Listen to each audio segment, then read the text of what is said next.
I'm Tom. And I'm Carol, and we love to travel. This is part one of our 2013 road trip to Sicily. In this segment, we will explore Sicily's capital city of Palermo with a trip to nearby Monreale. We will begin with our arrival in Palermo and the taxi drive from the airport to our hotel, the Porta di Castro, in the southwest quadrant of the city. Our driver spoke no English, and my Italian needs a lot of work. Oddly, however, we seemed to have a lively and entertaining conversation. After giving our driver the hotel address, we figured getting there would be simple enough, but the jumble of one-way streets, the alleys, and obstructions turned out to be a challenge, even for our hometown guy. Eventually we arrived, a little dizzy, a bit surprised about the neighborhood. The streets were narrow and cluttered, with a fair number of buildings showing their age. We would eventually learn that this is a way of life in Palermo. Many places needed work, but many others were being renovated, and many others still were in quite good shape. Our unpretentious hotel entrance could easily be missed, but the hotel itself was just what we needed. A helpful staff, clean, a little quirky, first order of business, a short rest, and a little orientation before we set out. My camera was loaded and charged, and our hotel map was in hand. My sketchbook and tools were in my bag, and my iPhone was ready to go. Time to explore our neighborhood for the next 3 days. Find some coffee, make some art, and soak it all in. Join us now as we begin our Sicilian adventure.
Like much of Sicily, everyone wanted a piece of Palermo. The Phoenicians, the Greeks, the Romans, the Arabs, the Normans, the Bourbons, and others all took control of Palermo and left their marks scattered about. From language to food to architecture, the influence of all these cultures became blended into Palermo's identity. The 3 days we spent in Palermo were not nearly enough time to fully embrace this rich mosaic. We will wander through narrow, organically developed streets. We'll get lost, astounded, and entertained in Palermo's colorful markets. We will wonder at the skill and artistry of its sculptors. We will enjoy some memorable meals and stop often for lots of coffee. But first, let's begin with Palermo's fascinating, numerous, and architecturally diverse churches.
Whenever Carol and I travel, our most anticipated activity is invariably a visit to the local markets.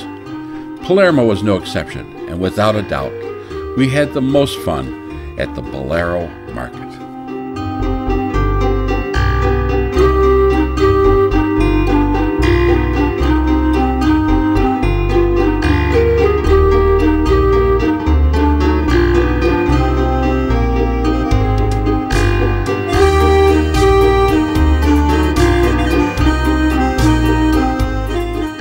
The sights, the smells, and the sounds had us in sensory overload, but ultimately, it's all about the people.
Today, after a light Sicilian breakfast and coffee, we walk to the Piazza Indipendenza and catch the number 389 bus to the small town of Monreale, about 60 minutes south of Palermo.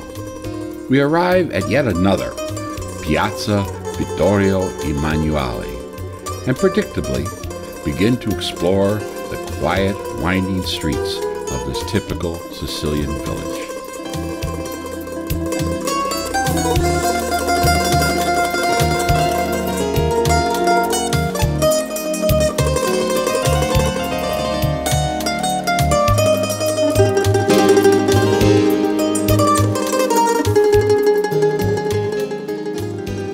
Ultimately, of course, we settle in to slow sip a cappuccino and capture the moment.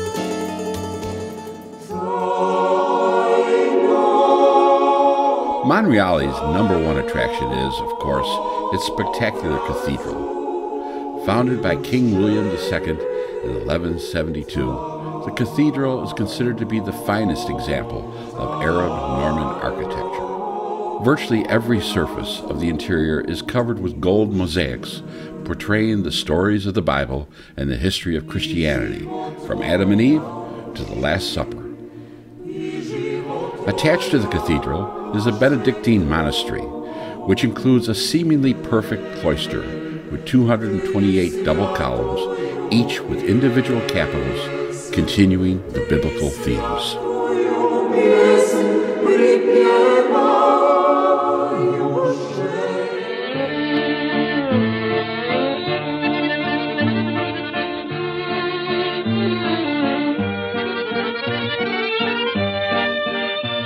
And so we come to the end of part 1 of our 2013 Sicilian adventure, with our memories as jumbled as the streets of Palermo themselves. In an odd way, Carol and I have relished our confusion, knowing that the only solution is to one day return.